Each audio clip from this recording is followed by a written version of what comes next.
Motion প্লেতে আপনাকে স্বাগতম। দয়া করে নির্দিষ্ট স্থানে দাঁড়ান। ফ্লোরের লাল দাগটি অতিক্রম না করার জন্য আপনাকে অনুরোধ জানাচ্ছি। যেদিকে বলটা পাস করতে চাও সেদিকে কিক করো। বল পাওয়ার পর দ্রুত কিক করলে ভালো ফল পাবে। বারের সামনে পৌঁছালে জোরে কিক করে শট দাও। ফাঁকা জায়গায় শট করলে গোল হওয়ার সম্ভাবনা বেশি থাকে।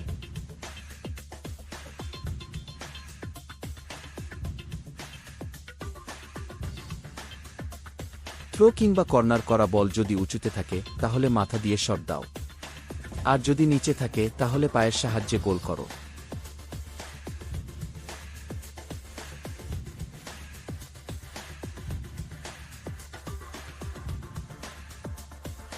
ডিফেন্সের সময় বল আটকাতে চাইলে তার পথে পা বাড়িয়ে দাঁড়াও।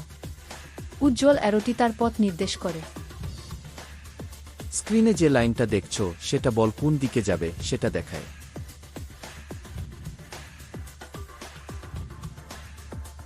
তুমি যখন গোলকিপার তখন প্রতিপক্ষের শট আটকাতে হলে শরীরের যে কোনো অংশ দিয়ে বল ঠেকাতে পারবে, তবে দুই হাত একসাথে ব্যবহার করে বল আটকানো উত্তম। তাছাড়া তুমি পায়ের সাহায্যেও বল আটকাতে পারবে।